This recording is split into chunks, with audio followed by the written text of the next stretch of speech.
शरीर में गांठ का उपाय। पुरानी से पुरानी गांठ 20 दिन में ठीक। बेलपत्री की डंडी बहुत चमत्कारी है। श्री शिवाय नमस्तुभ्यम, ओम नमः शिवाय सभी को। अगर शरीर में गांठ बन गई है या कोई पुरानी गांठ है और डॉक्टर बोल रहा है कि ऑपरेशन करना पड़ेगा, तो करिए बेलपत्र की डंडी का उपाय। ये उपाय 20 दिन में गांठ गला देगा और पुरानी से पुरानी गांठ को खत्म कर देगा। बेलपत्र की डंडी कोई मामूली चीज नहीं है, बहुत चमत्कारी है और इसे शिवलिंग पर चढ़ाने के बाद खा लेने से बहुत सी बीमारियां ठीक हो जाती हैं।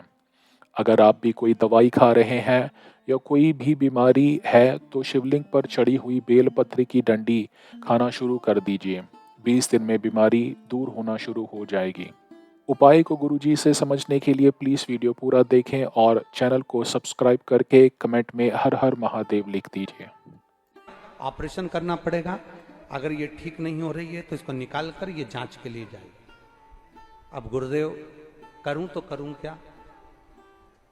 तब आपने कहा था कि बेलपत्र के जो पीछे का भाग होता है, बहुत बहुत ध्यान देंगे, मेरी माताएं बड़े ध्यान से कथा का स्मरण करेंगे।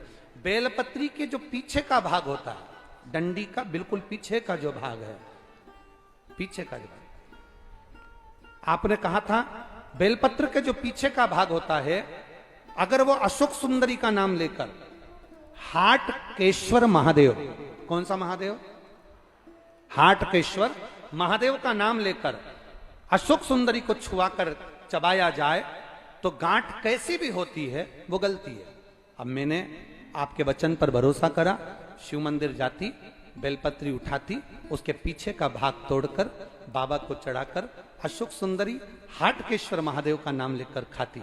गुरुदेव मैं क्या वर्णन करूं, मैं बाबा को यहाँ धन्यवाद देने के लिए आई हूं। बाबा ने मेरी जो गांठ 2 साल से थी वो मात्र 20 दिन में गला दी है। मेरे बाबा का भी क्या गुणगान, ये शिव तत्व है, ओ घड़ी है शंभु। मेरा नाम अंजू रावत है, मैं मथुरा नवनीत नगर की रहने वाली हूं। शिव तत्व की शिव कथा कह रही है। बेलपत्री के जो पीछे की जो डंडी होती है, पीछे का जो भाग होता है, शंकर भगवान पर जो समर्पित होता है, चढ़ा हुआ होता है, इस डंडी की मूलता बहुत है महाराज। आप जब भगवान शंकर को कई लोग बेलपत्र जब चढ़ाते हैं, हम तो यहाँ तक कहेंगे, अगर कोई दवाई आप चालू कर रहे हैं ना, कोई औषधि आप खा रहे हैं, कोई रोग आपके हृदय में, कोई शरीर में कोई रोग है, कोई बीमारी है, कोई गठिया है, कोई घुटने का रोग है, घुटना आपको डॉक्टर ने कह दिया बदलना है, तो हम तो कहेंगे आप प्रयास करना कि 2-4 दिन तक मंदिर में जब जाएं तो बेलपत्री भगवान शिव को अलग अलग तरह से, ये डंडी का मुंह अलग अलग तरह से चढ़ाकर हाटकेश्वर महादेव का नाम लेकर कभी इधर की ओर मुख कर कर चढ़ा दो, कभी इधर की ओर मुख कर कर चढ़ा दो, कभी इधर की ओर मुख कर कर चढ़ा दो, कभी किधर की ओर मुख कर कर चढ़ा दो। और बाबा को चढ़ाने के बाद उस बेलपत्री को आप जो पीछे का भाग है उसको तो तोड़कर खाओ, साथ में बेलपत्री को भी खाना प्रारंभ करो। 15-20 दिन खाने के बाद फिर जांच कराओ कि आपको उस रिजल्ट में अंतर आया कि नहीं आया, आपकी जांचों में अंतर आया कि नहीं आया। उस बेलपत्री के भाग का स्मरण हमको सुख देता।